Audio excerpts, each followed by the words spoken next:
Toronto condo market is getting absolutely trashed on social media right now. But is it a true doomsday scenario? Or just a lot of noise from people who just want to clickbait you? Today we're looking at what actually happened in 2025 and why the downturn that started back in 2022 is still shaping our market today. Plus, I'll give you 8 predictions for 2026, which I typically don't do, so you're going to want to hear this. I've been buying, selling, and renting downtown since 2010. I've tracked the data every single week since 2017. So I'm not just a talking head, I've actually got boots on the ground. And I live in one of those shoeboxes in the sky that everyone is dumping on.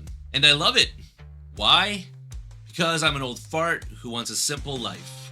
I don't want to shovel snow, rake leaves, or worry about someone breaking into my place while I'm out of town. I want to come home, say hi to my concierge, grab my packages, and relax. I've got 99 problems, but a house ain't one. If you want the real story, free of the social media hysteria, you have to look at the data. To understand where we're going in 2026, we have to first understand what happened in the past.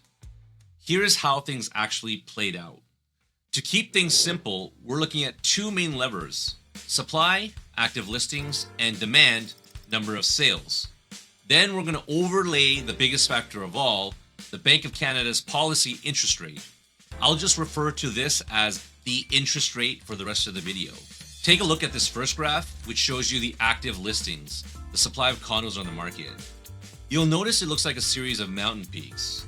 That's because Toronto real estate is seasonal. We start the year with low inventory, climb through the spring, peak in summer, dip in August, come up slightly in fall, and then fall off a cliff in December, and then everything happens all over again. It's a relatively predictable cycle, except for that spike right there. I call that COVID Mountain. That was a true black swan event. Right before that anomaly, condo supply in the city was incredibly tight, rarely topping 1,000 units and sometimes dipping below 400. But it's important to realize that the period from 2017 to 2022 was actually a time of historically low inventory. To see what normal markets look like, we have to zoom out further. Let's look back at the board stats going back to 2010 when I first entered the Toronto market.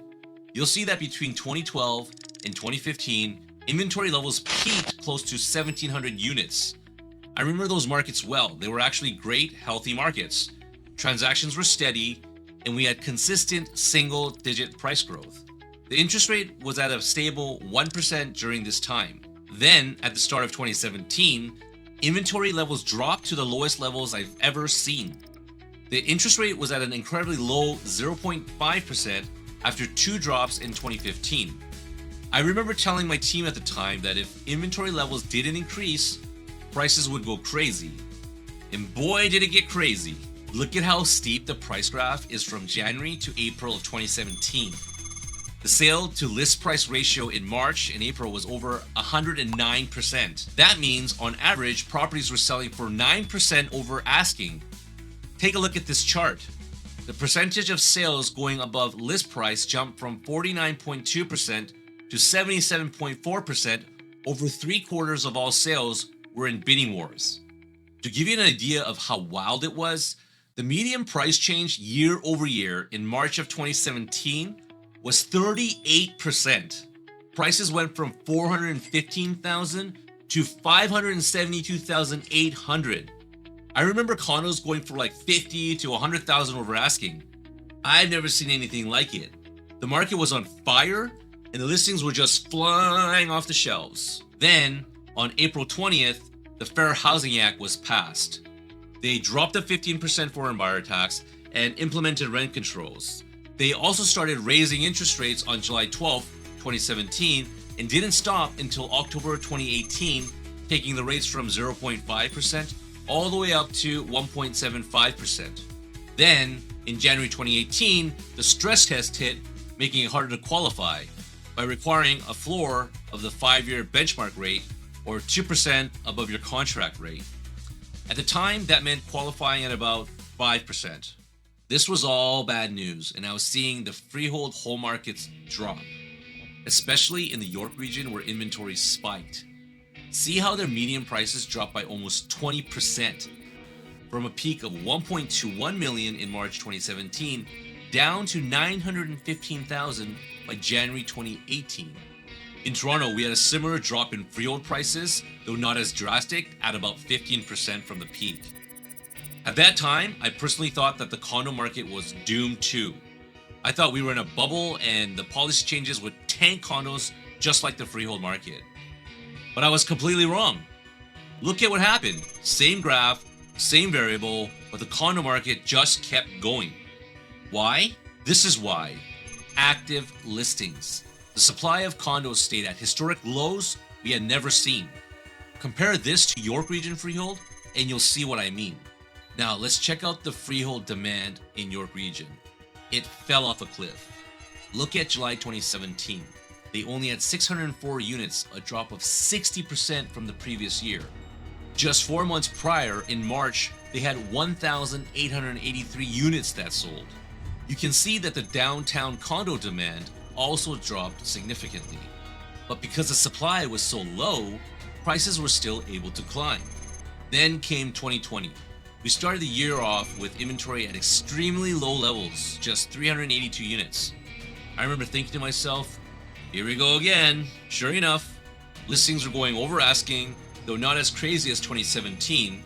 The sales to list price ratio hit 105%, and prices jumped 15% year over year.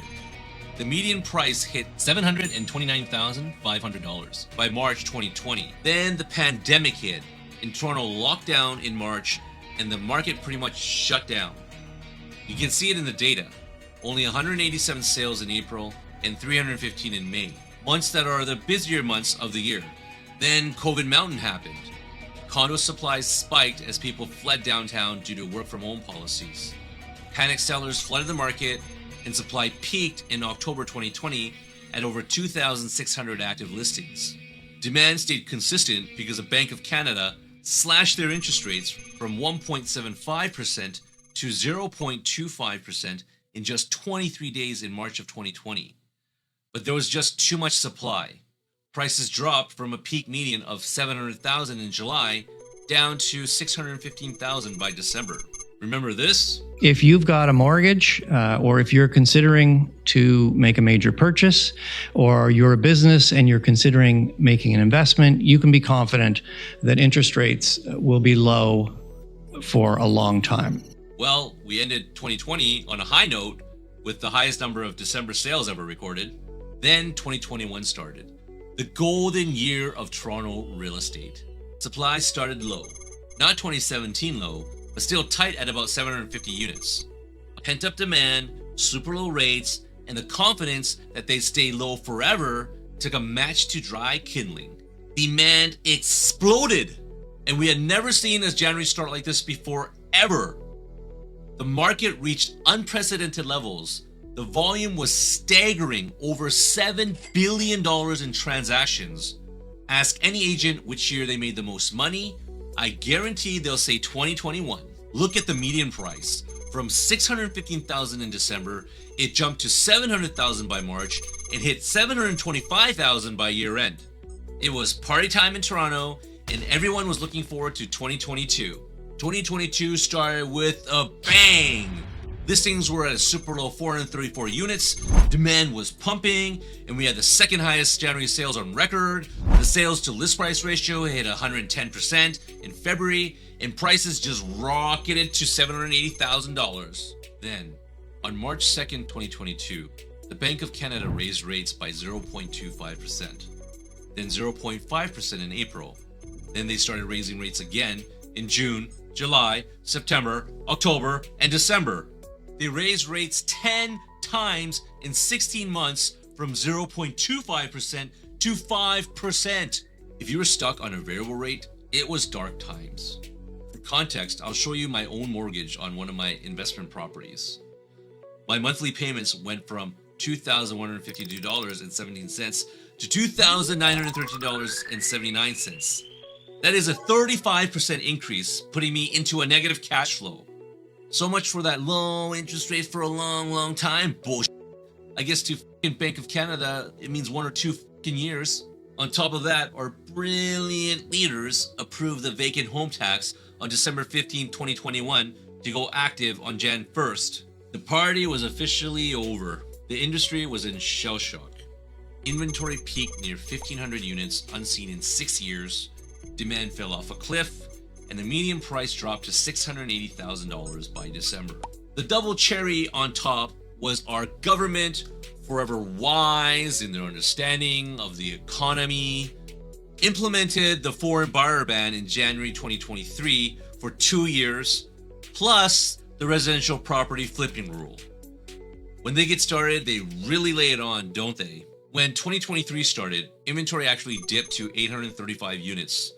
The Bank of Canada paused their rate hike cycle in January, and some confidence returned. I remember telling my sellers, this is your opportunity to get out. List now to maximize your price. Sure enough, demand came back, February improved, and by March, April, we were back at 2019 levels. The median price climbed back from $680,000 to $732,400 by May. Then the Bank of Canada hiked the rate 2 more times in June and July, and that was the final nail in the coffin. Inventory jumped from 1,288 units in May to 2,152 units by October. Demand plummeted, recording some of the lowest yearly sales in history. The median price dropped from $732,400 back down to $669,250. The Bank of Canada held rates at 5% from July 2023 to June 2024, nearly a full year of squeezing the market before they started cutting. In June 2024, active listings hit 2,800 units, an all-time record similar to COVID Mountain. They must have realized they effed up because they started cutting rates 7 times in a row from 5% down to 2.75%. However, it was already too late. They'd already released the Kraken!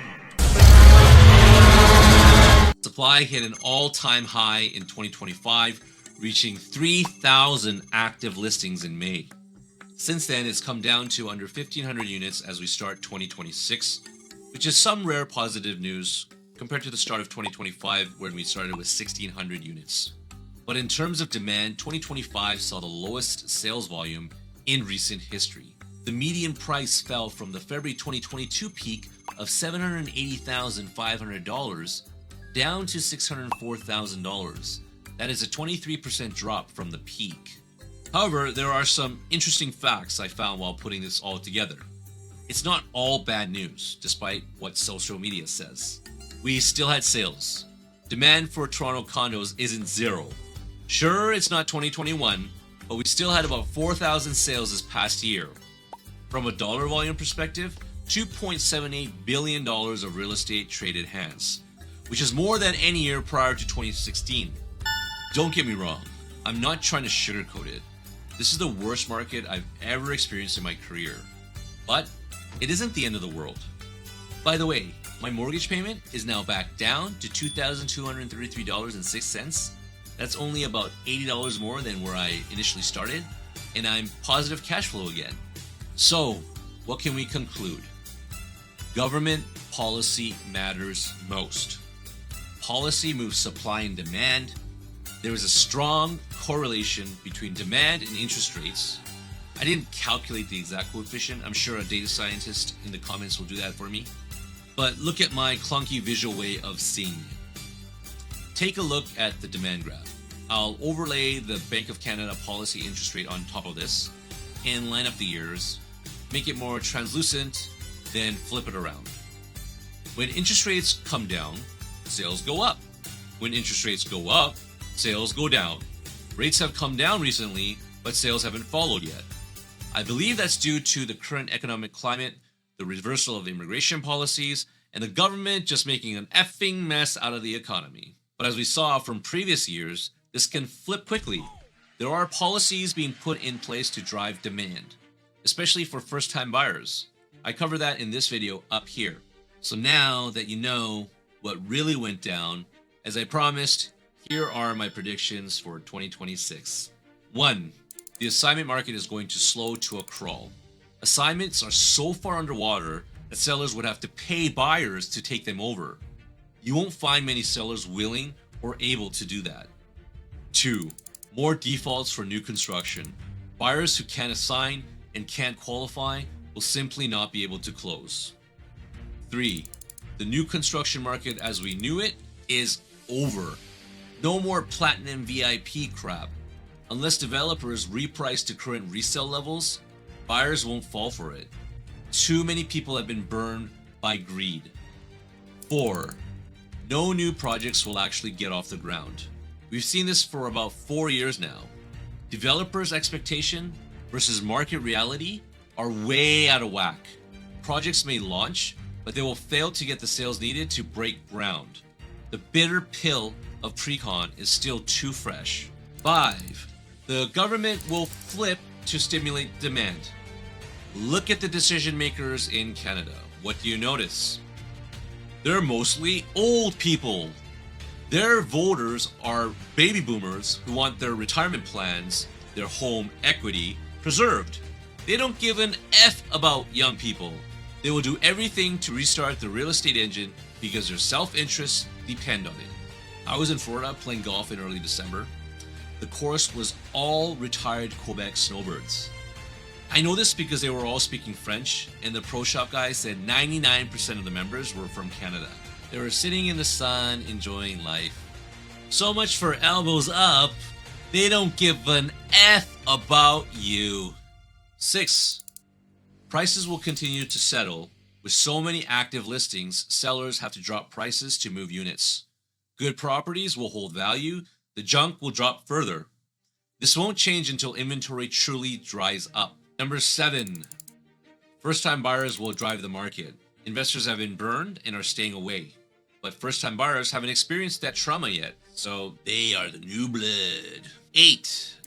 I'm going to go out on a limb and say that 2026 is when we finally hit the floor. I may be completely wrong. I've been wrong before, but the data shows a 23% drop from the peak, and interest rates are finally back in a range that makes sense. But here's the warning. The bottom is a dangerous place to be if you're playing by the old rules. You cannot use the 2021 playbook in a 2026 market. The ground has shifted. Right now, there are 7 changes for 2026 you need to be aware of before you can even think about making a move. If you want to stay ahead of the curve and see exactly what those 7 changes are and how they're going to impact your wallet this year, you need to watch this video right here. I'll see you in the next video.